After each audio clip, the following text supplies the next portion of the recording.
At minus 62 degrees Celsius, human tissue doesn't just freeze, it shatters like glass. Your lungs begin to crystallize from the inside out. Your blood turns viscous, almost solid. Your brain shuts down so fast that survivors often can't remember the hours that swallowed them whole. And yet, some people walk back out. Pale, broken, frostbitten down to the bone, but alive. Not in folklore. These are real, documented cases of men and women who stared into the white nothing of the world's most brutal frozen death zones and somehow kept their pulse going. One of these stories involves a survival technique so extreme that doctors refused to believe it had worked until they examined the body themselves. In January 1999, Anna Bågenholm was skiing in Norway when she broke through the surface of a frozen stream and was swept headfirst beneath the ice. For 80 minutes, she lay trapped in the freezing water, pinned and submerged, her body locked beneath the ice sheet with a tiny air pocket keeping her just barely breathing. By the time rescuers finally pulled her free, her core body temperature had dropped to 13.7 degrees Celsius, the lowest ever recorded in a human being who survived cardiac arrest. Her heart had stopped. She had no pulse. She had been clinically dead for over an hour. Doctors at Tromsø University Hospital rewarmed her through a heart-lung bypass machine, and after 9 hours of continuous effort, her heart restarted. Anna Bågenholm survived with near-complete neurological recovery. The medical world still cites her case as definitive proof that in extreme cold, death is not always the end. 3 years earlier, on the other side of the planet, a different frozen death zone was executing its victims one by one. In May 1996, a violent storm pinned climbers to the upper slopes of Mount Everest at over 8,000 meters, the zone where oxygen levels are so low that the human brain begins consuming itself. Beck, a Dallas pathologist, was left for dead not once, but twice on that mountain. The first time, his fellow climbers passed him, certain he was already gone. The second time, a rescue team physically turned back, deciding he was beyond saving. Weathers lay face down in the snow for over 20 hours, his right hand and face grotesquely frostbitten, his vision reduced to nearly nothing. And here is where the second open loop in this story closes. Beck stood up on his own. With no guide, near blind, his frozen hands dangling uselessly at his sides, he walked into Camp 4.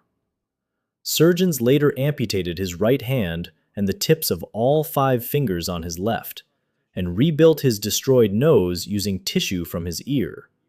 But he walked out of that mountain alive. In December 1967, John Steele, a sheep farmer in Scotland, was overtaken by a blizzard near the Cairngorm Mountains. Buried under a snowdrift for nearly 18 hours, his core temperature fell to the point where his organs began shutting down in sequence.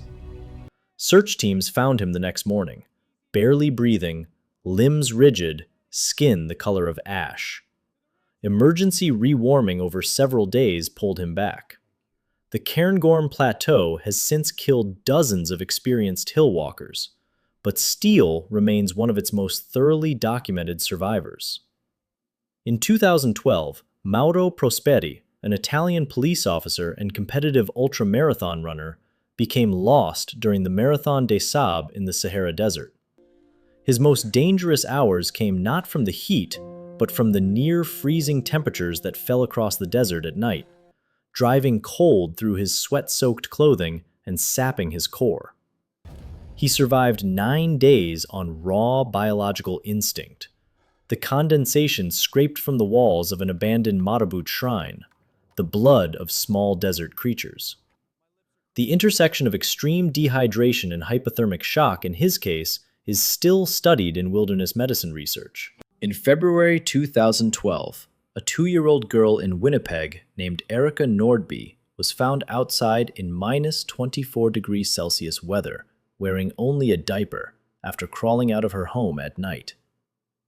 Her heart had stopped, Her core temperature was 11 degrees Celsius. She had been outside for hours. Doctors rewarmed and resuscitated her with minimal long-term damage. Her case is cited in pediatric medicine textbooks as evidence of the cold death paradox, the body shutting down so completely that it inadvertently preserves itself. In the Siberian tundra in 2014, a 60-year-old man named Alexei Lubimov survived 4 days stranded at temperatures between -40 and -50 Celsius after his snowmobile broke down 300 kilometers from the nearest settlement. He packed dry grass inside his clothing and kept moving for the first 2 days to generate core heat before exhaustion forced him into a natural snow depression. Rescuers found him by aerial thermal scanning, still alert, with severe but non-fatal frostbite across his hands and feet. His composure and decision-making have since been studied by Russian emergency response institutions.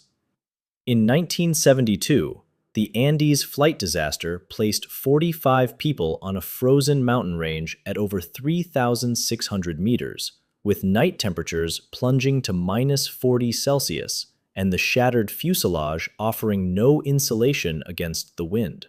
16 survivors walked away after 72 days.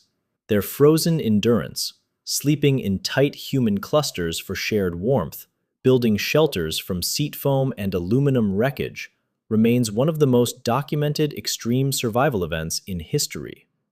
And then there is the case that closes our first open loop. The survival technique so extreme that the doctors reviewing the file didn't believe it could have worked in the field, until the charts confirmed it. In 2014, a Polish mountaineer named Dominik Jatkowiak fell 400 meters down an ice face in the Himalayas, sustaining catastrophic injuries at high altitude.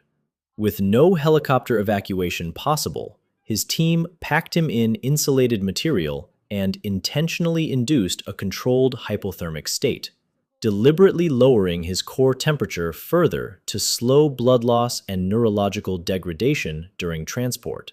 Therapeutic hypothermia is standard in hospitals, but had never been applied at this altitude, in these conditions, by a field team. He survived a 2-day evacuation across brutal terrain.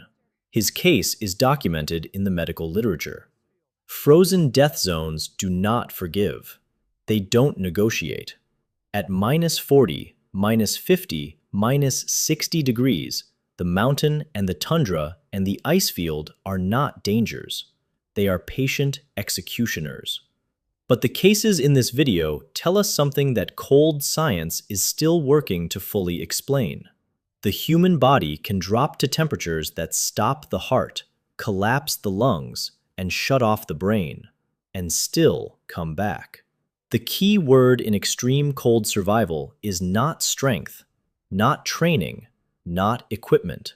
It is one thing, present in every single documented case here: refusal. The absolute refusal to accept the body's first signal that it is finished.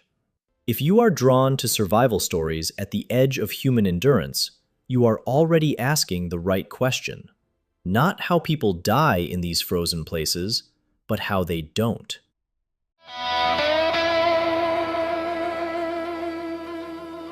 Almost gone.